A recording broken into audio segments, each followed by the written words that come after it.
कैसे आप सब लोग। इस वीडियो में बात करेंगे सीएस ग्रुप के न्यू सिलेबस के ग्रुप 2 के बारे में। जैसे कि आपको पता है, आप कुल मिला के हमारे पास तकरीबन तकरीबन 3.5 महीने रह गए हैं, अगर हम दिसंबर 24 एग्ज़ाम की बात करें। ठीक है, तो अब इतने टाइम में क्या बढ़िया तरीके से हमारा जो कंप्लीट ग्रुप है वो तैयार हो जाएगा, रिवाइज हो जाएगा, प्रैक्टिस राइटिंग जो है हमारी वो अच्छे से हो जाएगी, प्लस एग्ज़ाम में कॉन्फिडेंट होके क्या बैठ पाएंगे अच्छे तरीके से। इन सभी बातों पे चर्चा करेंगे ए टू जेड, अच्छे तरीके से, लॉजिकली, कंसेप्चुअली और पॉसिबिलिटीज़ के साथ। ठीक है, मेरा नाम है बच्चों सी एस संदीप अरोड़ा, और आज हम बात करने वाले हैं सी एस ग्रुप 2 के बारे में। और अगर आप बाय करना चाहते हैं क्लासेस, बहुत ही अफोर्डेबल प्राइस पे high quality video lecture available हैं, बहुत ही ज़बरदस्त कंटेंट के साथ, high quality video lecture, unlimited views, आपको गाइडेंस भी मिलेगी, पूरी सपोर्ट मिलेगी। ठीक है, बहुत ही डिस्काउंटेड प्राइस चल रहे हैं। ठीक है, बिना किसी कूपन कोड लगाए आपको क्लासेस अवेलेबल होंगी। बहुत ही आराम से आपको, बहुत ही मान के चलिए, आपके दिसंबर एग्ज़ाम से कम इस तरीके से आपको प्रिपरेशन गाइडेंस दी जाएगी कि आपका प्रिपरेशन भी कंप्लीट हो जाए और गाइडेंस भी, आपको रिवीजन भी हो जाए, और किस तरीके से सब कुछ ए टू जेड प्रिपरेशन सपोर्ट के साथ। ठीक है, डिस्क्रिप्शन में आपको लिंक मिल जाएगा, बहुत ही नॉमिनल प्राइस पे क्लासेस अवेलेबल है। तो चलिए बात करते हैं ग्रुप 2 के बारे में। कुल मिला के हमारे पास 3 पेपर है, बस सिर्फ 3 पेपर हैं, 3.5 महीने हैं। ठीक है, और सबसे बड़ी बात, हमारे पास मान के चलिए तीनों में से एक सब्जेक्ट ही ऐसा है जिसमें जो सिलेबस है थोड़ा सा ज़्यादा है, वो है ECIPL। आपको भी पता है, ये बताने वाली बात नहीं है। ठीक है, तो फिर देखिए, मेरी आदत ये है कि मैं कोई भी चीज़ इस तरीके से ना ही बहुत ज़्यादा बढ़ा चढ़ा के बोलता हूँ। ठीक है, ना ही हमारी आदत है किसी चीज़ को बहुत ही नॉमिनल सा आप बता दें और आप बाद में उसको कहें कि नहीं सर ने तो कुछ और ही बोला था, एक्चुअली में कुछ और था। ठीक है ना, चाहे आप मेरे को ग्रुप 1 अगर आपका क्लियर हो चुका है CFM के, अगर आपने मेरी बहुत सारी लेक्चर्स देखे होंगे, बहुत सारे सेशंस, वीडियो सेशंस देखे होंगे, जिसमें जिस तरीके से मैं, मेरा 100% प्रोडिक्शन सही साबित होने के बावजूद भी आवाज़ में वही होगी, नमी होगी, है ना, बिल्कुल सॉफ्टनेस होगी। ठीक है, तो वो कभी भी कम नहीं होएगी। ठीक है, तो इसलिए जो चीज़ है वैसी ही बताऊंगा, ना 1 रुपया कम ना 1 रुपया ज़्यादा। ठीक है, तो बात करेंगे पेपर 5 CMSL, ECAPL और TLP, tax law and practice के ऊपर। ठीक है, अब इनमें से अगर आप, सबसे पहली बात सर, कितने घंटे डेली पढ़ना चाहिए? कम से कम देखिए, अगर मैं बात करूं, अभी हम खड़े हैं सितंबर में, सितंबर अक्टूबर 2 महीने, ये 2 महीने अगर आप 4 से 5 घंटे, ये 2 महीने 4 से 5 घंटे अगर आप देते हैं, तो आपको बताता हूँ। मान लीजिए आपने क्या किया, एक आपने पकड़ा CMSL, दूसरा आपने पकड़ा GST।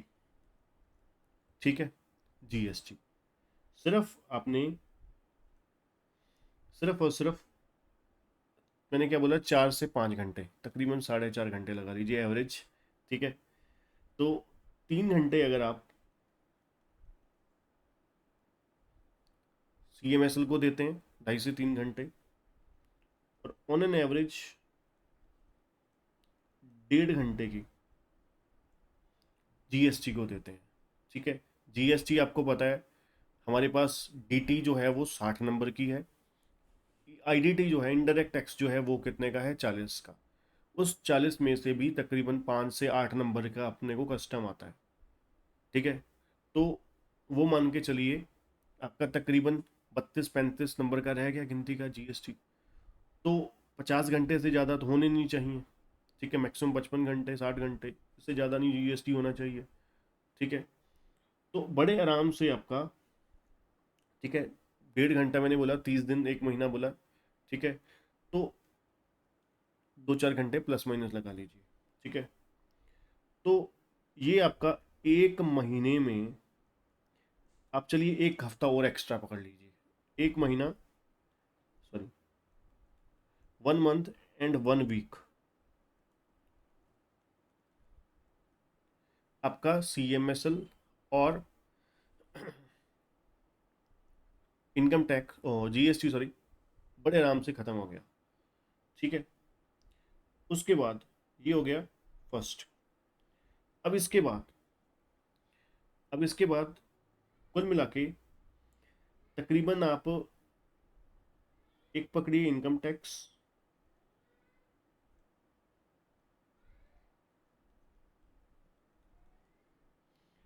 दूसरा ECIP। अभी आप कहाँ तक पहुँच गए देखा जाए। आप इसको हम ले लेते हैं, चलिए ये आप लोग पहुँच गए, आप इसको 15 तक ले लीजिए, 15 अक्टूबर। ठीक है, 15 अक्टूबर तक आप पहुँच गए। ठीक है, अब कुल मिला के आपके पास इनकम टैक्स और कस्टम बचा और ECIPL।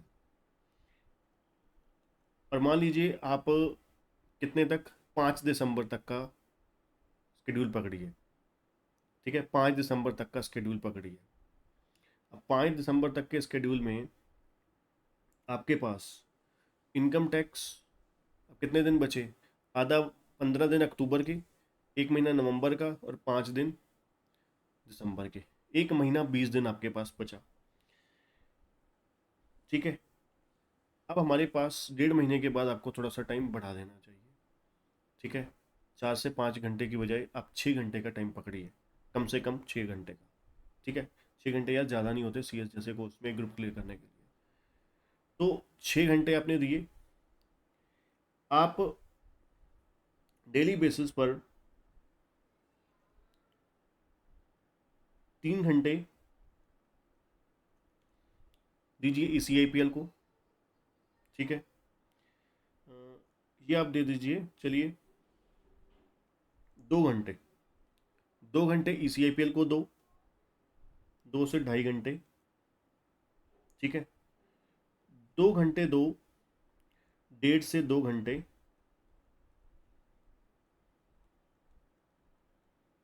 इनकम टैक्स को। ठीक है, और अब बाकी जो कितने टाइम बचे आपके पास, तकरीबन 1.5 से 2 घंटे बचे। अब 1.5 से 2 घंटे आप डेली बेसिस पर, ठीक है, 1.5 से 2 घंटे डेली बेसिस पर रिवीजन कीजिए, daily revision of already done syllabus. ठीक है जी, जो जो आपने पहले कर रखा है किया, साथ साथ जो पहले अपने 2 सब्जेक्ट मुकाए, CMSL ख़त्म किया, GST ख़त्म किया। ठीक है, अब उसका चल ही रहा है, इतनी देर में इनकम टैक्स बहुत सारा ख़त्म हो गया, ECIPL बहुत सारा ख़त्म हो गया। तो उसको आप रेगुलर रिवाइज जब करते जाओगे, 2 घंटे डेली उसके देते जाओगे, तो आपको ये सोचने की आवश्यकता नहीं पड़ेगी कि यार अभी तो सिलेबस ख़त्म ही नहीं हुआ। ठीक है, तो बड़े ही मज़े से, बड़े ही आराम से साइमल्टेनियसली आपका सिलेबस रिवाइज भी होता रहा।